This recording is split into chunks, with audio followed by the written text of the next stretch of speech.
Industrial Might and Winning the German Fight. I am, as always, your host, Christopher Paul Dugdale, MEDMA.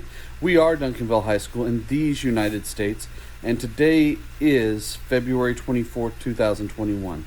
And on this date in history in 1917, the U.S. Got its hands on the infamous Zimmer telegram that promised, where Germany promised Mexico its land back from the United States if they joined the war effort and helped Germany win World War I. Got us involved in World War I, even though it might have been fraud from Britain. They're very polite, but they're very underhanded.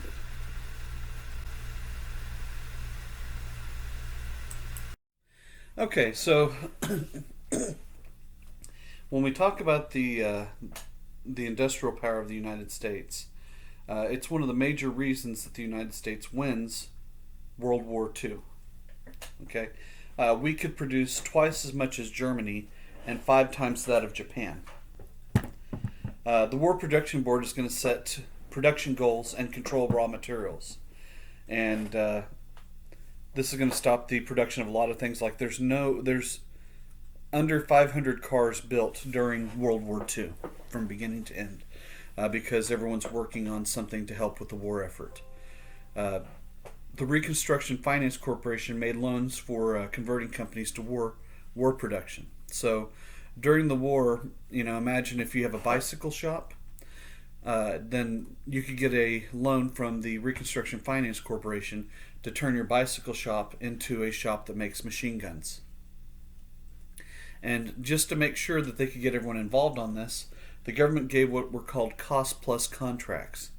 And this agreed to pay manufacturing cost plus a percentage of cost as profits. So it made it so that no matter how bad a businessman you were, you could not lose during this time.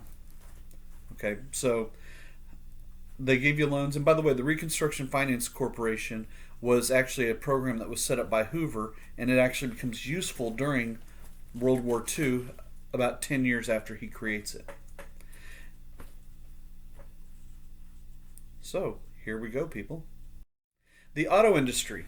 They produce 1/3 of all the military equipment in the war, including trucks, tanks, and planes. On the left-hand side there at the top, look at those fancy tanks. We had the fanciest tanks out there. Who made those? Cadillac. And whenever they went into battle, they looked over and they saw the Cadillac emblem on the tank, and they knew that they were riding in comfort. All the car companies put their emblems on it so that whenever the war was over, people would want to buy their supplies. So whenever I said that they were using Cadillac brand, they actually were using Cadillac brand. So Henry Ford, he actually will create an assembly line for the B-24 bombers, and they were able to build a plane from start to finish in 63 minutes. Now, getting all these planes over to Europe was going to be a problem. If you remember, back in 1926, there had been 0 people who'd made a flight from the United States to Europe. So, who are you going to get to do these flights? Well, the problem was every able-bodied man was out flying missions for the U.S. Army Air Corps. There was no Air Force at this time. So then how are you going to get all of these planes over? Well, all of you sexist monsters out there, there's this thing called women. And the women would fly the planes over, and then they would all board on one and then come back. This creates several female pilots at this time, but oddly enough, it was very difficult for women to get jobs flying after the war. The majority of those jobs went to airmen who fought in the war. And it's not really for about another 25 to 30 years before you see women or female pilots returning. So, a bit ridiculous, but we are in the United States and we tend to do things sideways. We'll move forward, give a lot of rights to one group, and then we will drag our feet on giving it to anyone else afterwards. The Liberty ships, you can see them on the left-hand side.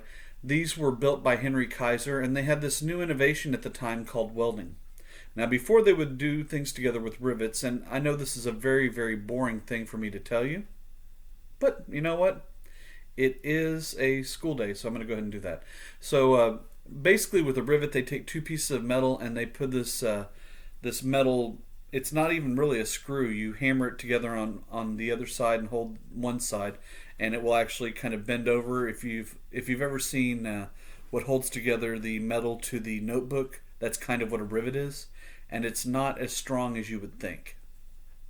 But these ships were much harder to sink because they were made this way. They also created things like radar, and this made it so that you could find where planes were in the air, so you knew where an attack was coming from before it happened.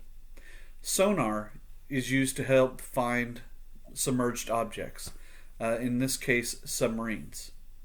Now, if a submarine is underwater, how do you bring it up? Well, they have these things called depth charges, which were explosives that would go off near submarines. The truth is, you didn't have to blow up a submarine. As a submarine goes underwater, every 32 feet, the amount of pressure on it doubles. So right now, you all have 1 atmosphere of pressure on you. You go down 32 feet, then you have 2 atmospheres. Okay? You go down another 32 feet, and there's another atmosphere of pressure on you. And so the entire time, the pressure is wanting to crush the submarine. Imagine that you've got a water bottle and you keep on squeezing it harder and harder and harder. Eventually, as you continue to squeeze it, it's going to burst. And that's what all submarines really want to do, is they want to, basically explode and crush everyone inside. There's no fire, but there is a lot of screaming and drowning. Okay? So anyway, the depth charges, what they would do is they would cause more pressure against the hull, causing the hulls to buckle, and you could blow up a submarine, or at least force it to the surface where it'd be an easy picking for a larger ship. Now, after Pearl Harbor, there was a lot of concern of attacks on U.S. soil, particularly on the coast. On the East Coast, in major cities like Philadelphia, New York, Boston, they went through blackouts starting at 6 o'clock, so you were not allowed to turn on any lights. And you kind of sat in darkness for the rest of the day unless you were in an interior room that couldn't get any light out of the room, where you could wait until the next day. My grandmother often used to speak of the blackouts in Philadelphia during the war. Okay, the same thing on the West Coast, except they also had to worry about the fact that several of our airplane manufacturers were close to the coast. So what they had to do is find a way to protect them. We didn't have a lot of forces that we could use to patrol all the West Coast, so they employed people like my grandfather. And my grandfather was on teams that did the kind of work that you see right here.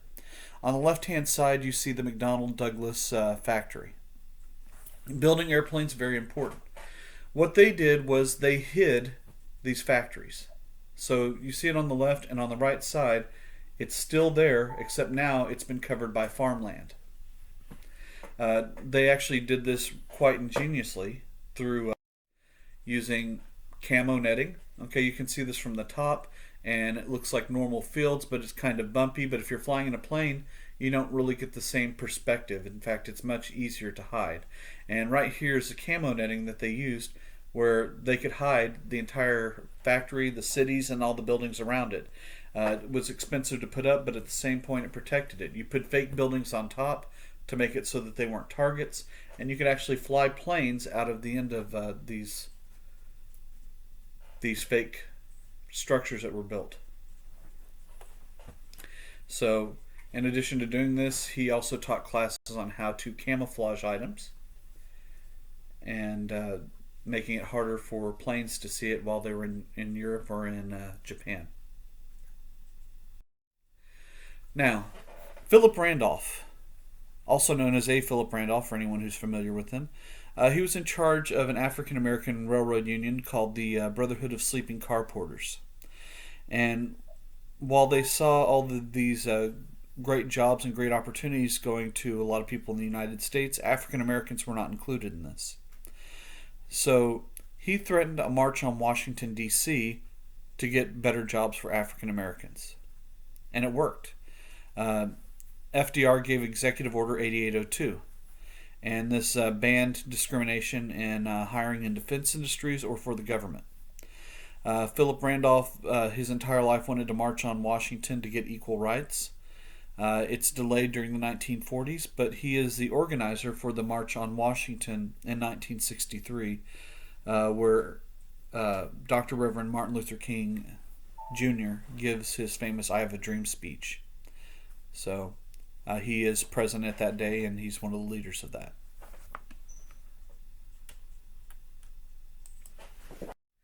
The Double V campaign. There was a major problem. You still had segregation throughout the United States and in the military. And one of the big cries to try and encourage people to go and fight in the war was the fact that you have the Germans oppressing all these different groups. They're white supremacists. The Italians, the same thing. And the Japanese were also posing as a master race as well, just like the Germans and the Italians. So when the war broke out, it was a war to end all hate and all racism, which felt ironic to African Americans who were not able to go in public in the same places as white people. And even though we had POWs in the United States, but they were allowed to go and go see a movie with the rest of the people in the town, while African Americans had to sit up in balconies without chairs and good sight lines to actually see the movie that they were going in to see. Also, some safety concerns as well. So the Double V campaign was an African American goal to beat racism overseas and at home. And for the first time in the history of the U.S. military, FDR ordered the military to recruit African Americans for combat. Now, it's going to be another 20 years before this happens in large numbers, and by that time it's Vietnam, and it becomes a much different story. Segregation didn't end in the war, but within 3 years of the end of World War II, the military becomes fully integrated as a result of Harry Truman, who was the president that succeeded FDR. Now, the Tuskegee Airmen. This is an African American Army air unit. They were not in the Air Force. And it's not because of racism, it's the fact that the Air Force doesn't exist until 1948. They were given jobs actually going and flying in support of our bombers. And our bombers were being shot down at really alarming rates because a lot of the pilots weren't following orders and would go off and chase the German pilots. But the African American pilots actually followed orders and protected our planes, and a lot more of our bombs hit their targets as a result. And this will help lead to the full integration of the military just a few years later. The Flying Tigers, they fought in the Pacific after Pearl Harbor, and they kind of helped keep things from going worse during that time. They had 300 kills. You can see some of the planes out on the left-hand side. They painted teeth and eyes on it to try and make them look a little bit more ferocious. The Navajo Code Talkers. In addition to Navajo Code Talkers, there were also Creek Code Talkers and a few other Native American groups that helped create a code. And these weren't broken during the war and allowed them to communicate. Many of the codes for both sides were broken during the war, leading to a lot of people dying, but that didn't happen with the Navajo Code or with the Creek Code. So a lot of Native Americans went to fight for their country as well. Now, let's talk about women back at home. Rosie the Riveter was a symbol for hiring women. The woman that was used kind of as the model for Rosie the Riveter passed away about 4 or 5 years ago.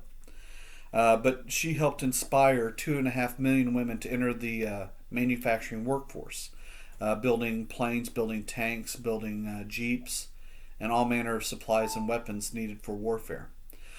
To help support all the women that were working in these fields, the United States started government-run daycare centers to 3,000 of them across the United States to help women work outside the home and still have their kids taken care of. The Women's Army Auxiliary Corps allowed 216,000 women to join the Army to take important jobs that were in non-combat positions to free more men to fight. Again, working in clerical positions, working in pharmacies, loading up supplies that were going out, flying planes. Again, a lot of really important positions. You see on the bottom left-hand side, a lot of women working on the rear cone of the plane where a machine gunner would sit and for the length of the trip. By the way, really bad job. You don't want that job. Now, we had to harvest all of our crops, and 15 million men were mobilized to fight in World War II.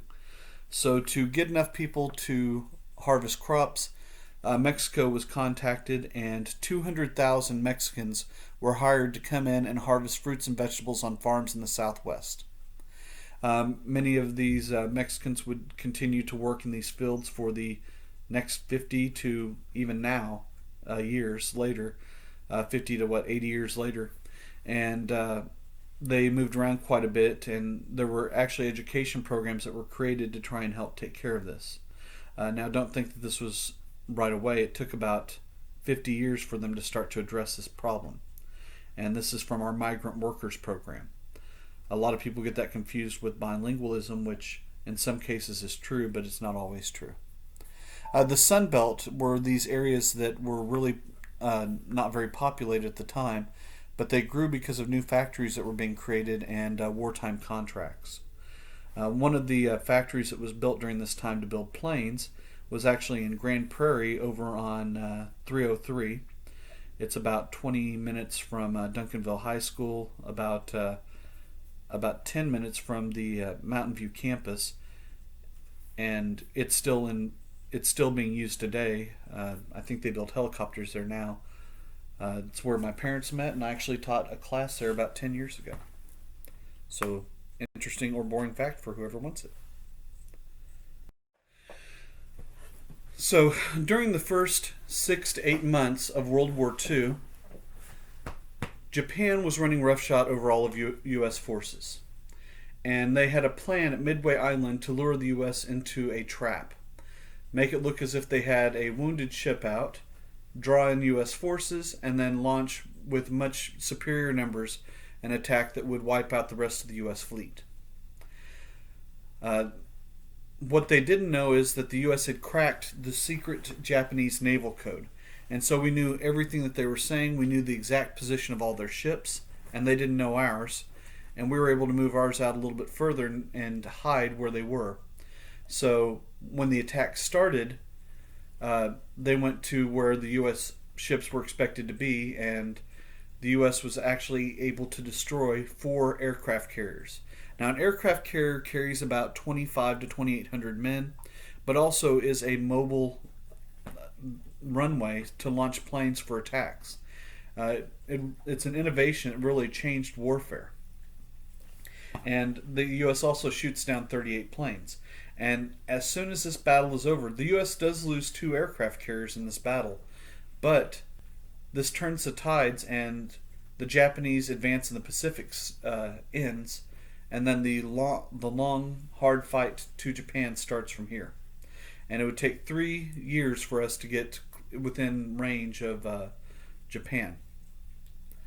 So the fighting's not over, it's just really beginning, but this is in a very important turning point.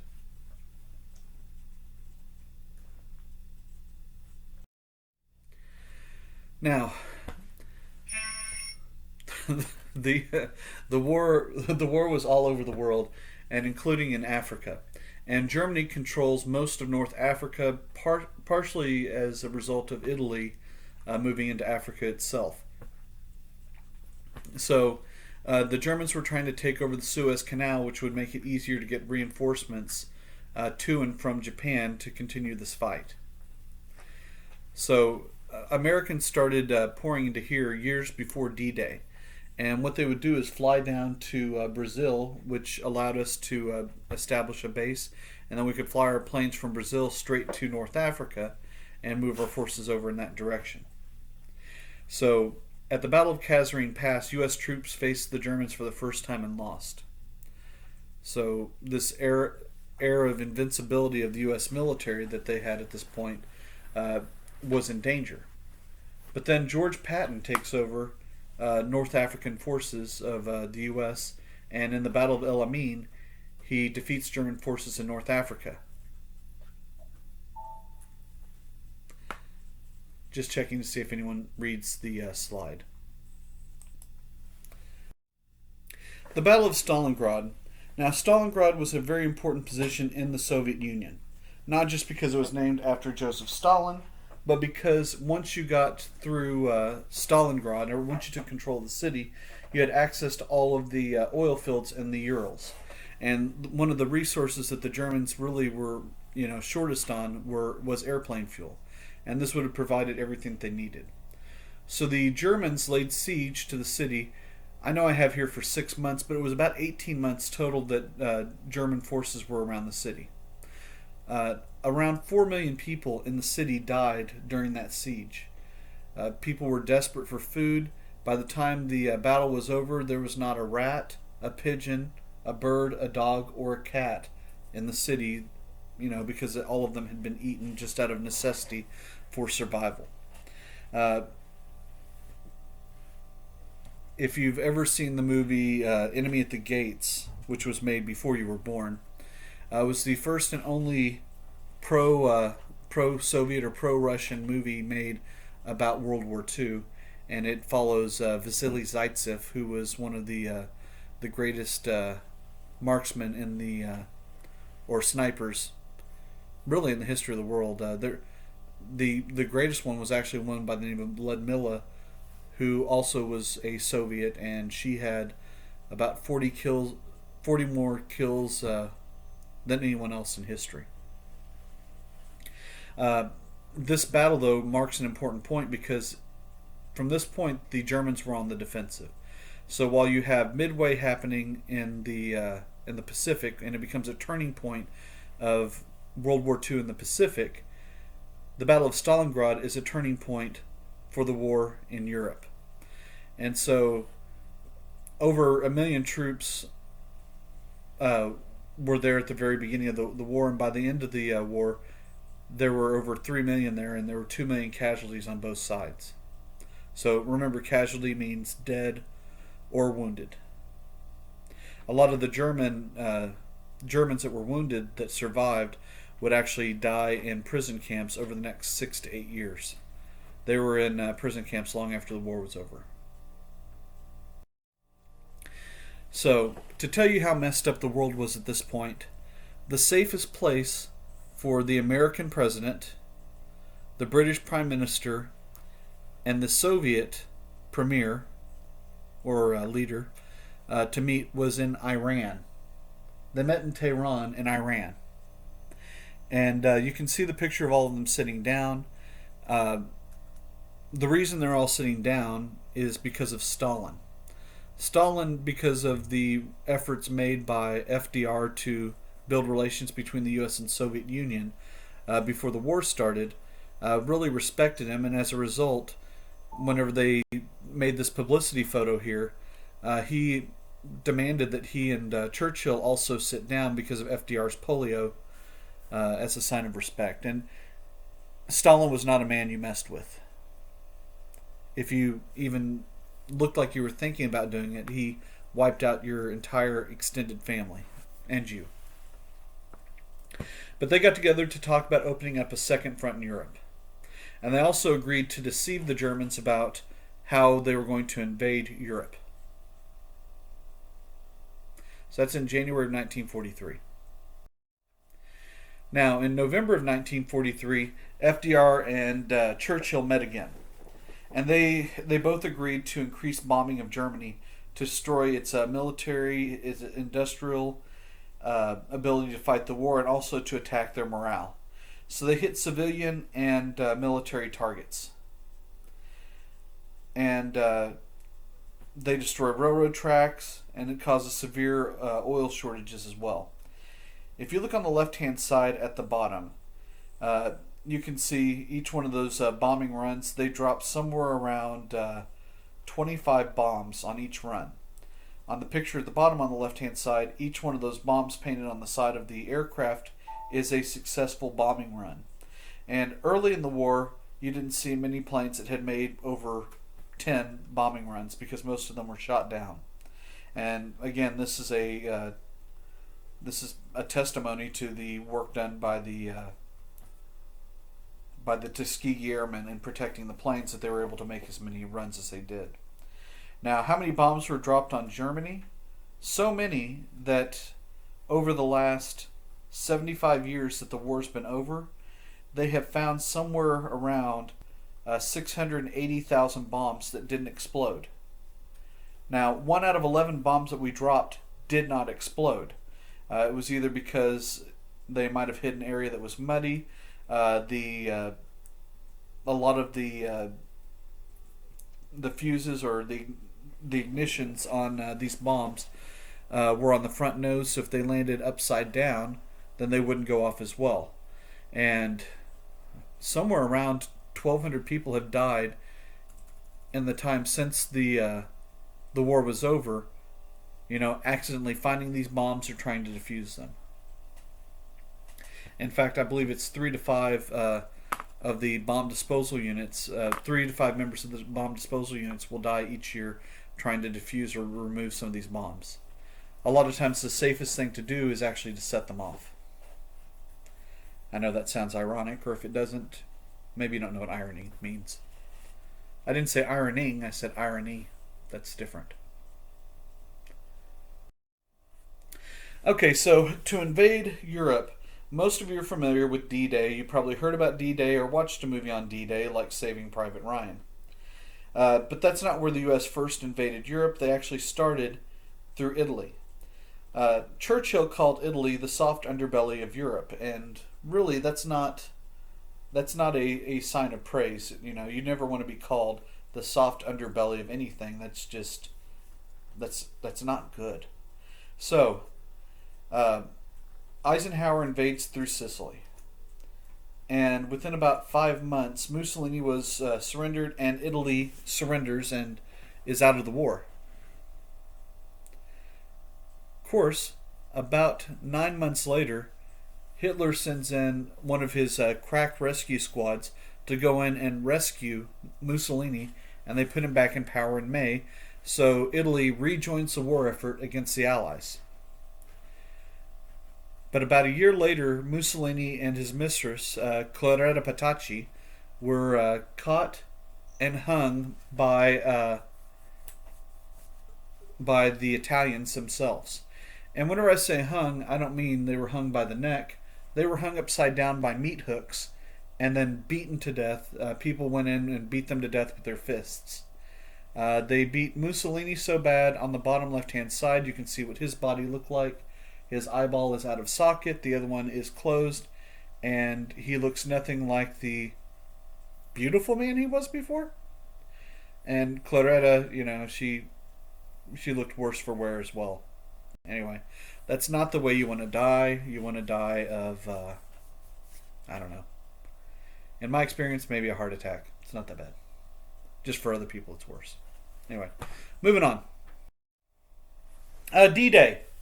Operation Overlord, June 6, 1944. This is the Allied invasion of France under Eisenhower. Now, looking at the map on the top left-hand side, the smiley face on the left is where they actually attacked.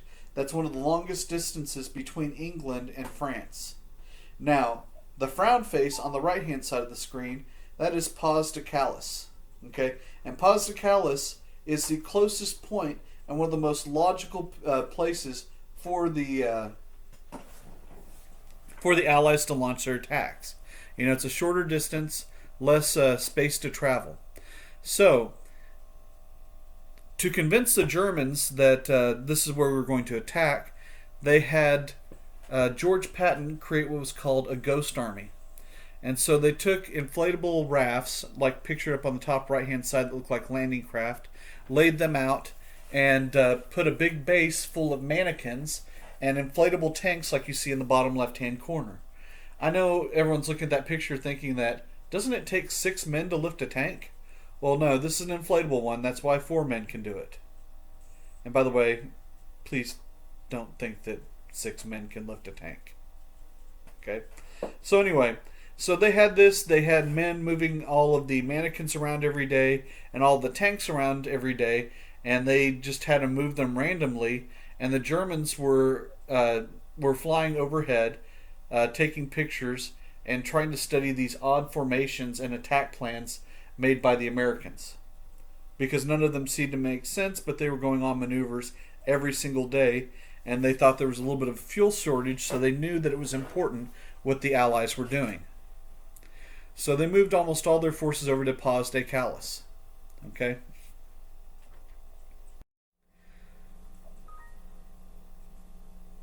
So,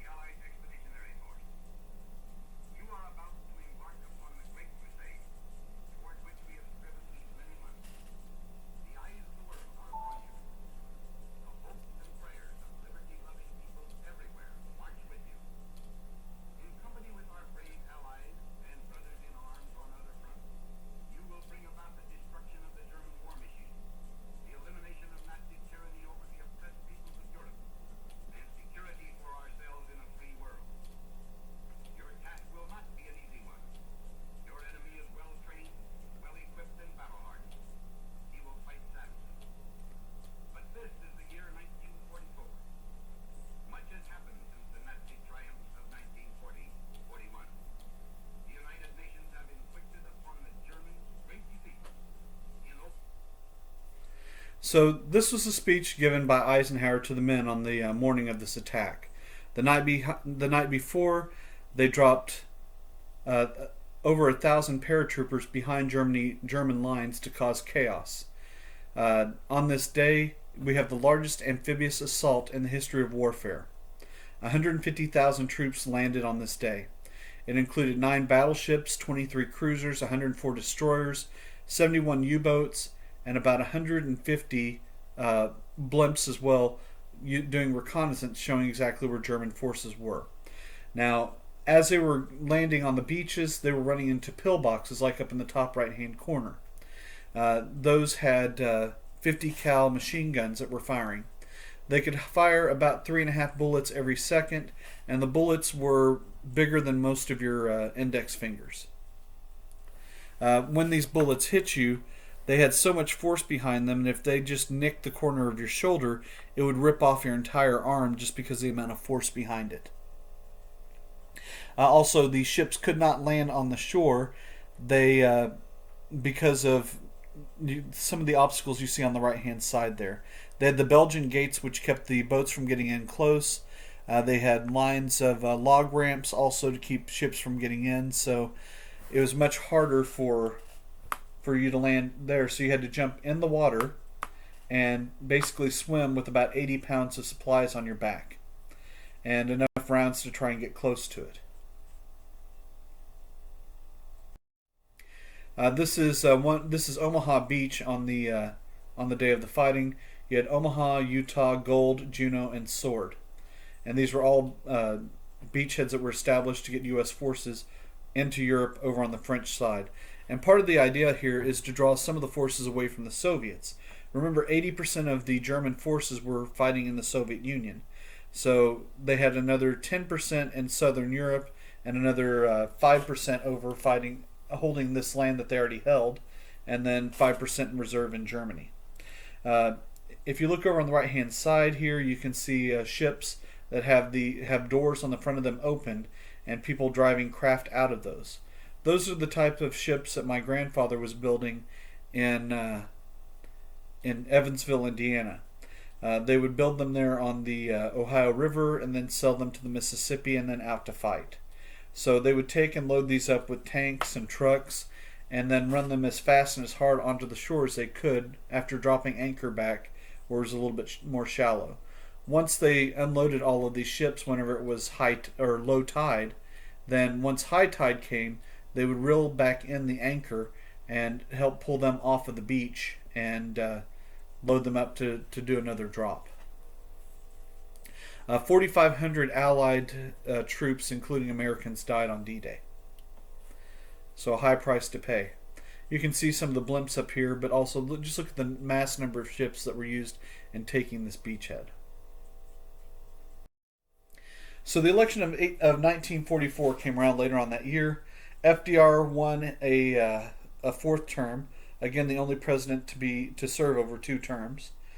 But he will die on April 12th, 1945. Harry Truman took over after FDR's death. He was the 3rd different vice president that FDR had. And he'll be faced with a very difficult decision within the first 4 months of his presidency. So we'll get to that here in just a moment. So the Battle of the Bulge. This was Germany's last attempt to stop the Allies. This was a battle that took place over 6 weeks. And what happened is the Germans were moving in. U.S. forces came in and pushed through the middle, but the Germans secured their lines and cut the U.S. forces in half for 6 weeks. So for 6 weeks, half of the U.S. forces were behind enemy lines. It was ferocious fighting in the middle of a very cold winter. Many people died due to the elements. But once the U.S. won this battle, there was little to stop the Allies from pushing into Germany from the west. On the east side, the Soviets had already pushed into Germany, and then it was a race towards the capital. Now, in addition to wanting to win the war, both sides wanted to get their hands on the German engineers and scientists. Some of them had created an innovation of airplane jets, which were faster and more maneuverable than the planes that we were using. And many of these scientists were used to create the foundations of the Soviet space program and NASA in the United States. People don't often brag about it, but it is something that did happen. So Adolf Hitler knew that the end was coming. He celebrated his birthday. For those of you who don't know, he was born on April the 20th, 1889. If he were alive today, he would be almost 132. So he's most definitely dead. For anyone who's a conspiracy theorist who said he survived that, he's not kicking anymore. So anyway, he celebrates his birthday on April 20th, and during that time he turns to Ava and he says, "Ava, you've been a wonderful, wonderful partner. I'm sorry we never got married. I love you, but I want you to go off to Austria and I want you to have a good life, okay? Go out, have a good life, and live well." And she turns and she says, "Addie." She called him Addie, A-D-D-Y. It was, I guess, a term of affection, and she said, "I could never leave you," and he was so happy, and so they went to the bunker. So then, over the next 10 days, even though he has no forces, he's moving around imaginary forces that were already dead to defend the city, and things are going really poorly. He actually made a lot of jokes when FDR died, made jokes about the cripple being dead, but life was not going to be long for him. So April the 30th came along. This was a day that he woke up that day, went out, got a breath of fresh air, went and checked on his dog Blondie, who had just had puppies, and he decided, "I'm going to die today." So he went in and told Ava, "Let's get married and then kill ourselves." And she was so excited. She'd been looking forward to her wedding date forever, and now it was coming. So Hitler took his advisor, Joseph Goebbels, and said, "I'm going to kill myself today, but I'd like for you to take over." And Joseph broke down in tears and said, "Please don't do this, please don't do this." But, once Hitler had his mind made up on something, it was hard to change it. So he put into plans, he was going to take some cyanide and then shoot himself in the head. So they have the ceremony. You're a beautiful Aryan. Do you take this woman to be your Aryan bride so that you can have Aryan lives to Aryan together, and Aryan, Aryan, Aryan, Aryan. And so they had the ceremony. They're married. Everyone shakes their hands. They're really excited. And Hitler goes off because, he does not know if cyanide works. So what does he do? Let's test it on Blondie, his dog that had just had puppies that day. So he tested on Blondie and the puppies because, you really don't want your dog to live in a world without Hitler. So he gave cyanide to his dog and to the puppies and watched them all die and was like, man, that really sucks, but I want to make sure I'm dead. So he and Ava go off into a room together, and they're sitting there, they're talking because it's their wedding day, it's a special day. And Joseph Goebbels breaks in and begs one last time, Adolf, please don't kill yourself. My kids, they don't need to lose their favorite uncle. All of his kids called him Uncle Addy. And so Hitler's like, no, it's going to happen. So he kicks him out of the room. So Hitler and Ava both take the cyanide, and as the cyanide's working, he shoots himself in the head. You hear the gunshot in the hall. Joseph Goebbels and his wife are beside themselves with agony and overwhelming depression and sadness. So Joseph tells his wife, you know what we need to do. So she goes to their children and says, we're going on a big trip tomorrow. They had 8 children. And she said, to go on this trip, I'm going to give everyone a little bit of chocolate and we're going to go to bed early tonight. So she gave all 8 of her children chocolate laced with cyanide, killing all 8 of their children. Then, again, before the day ended on April 30th, Joseph and his wife go for a walk in the courtyard. The last time it's not overrun by Allied forces. And they turn to each other and he shoots her in the head and shoots himself in the head. And that's the end of both of them.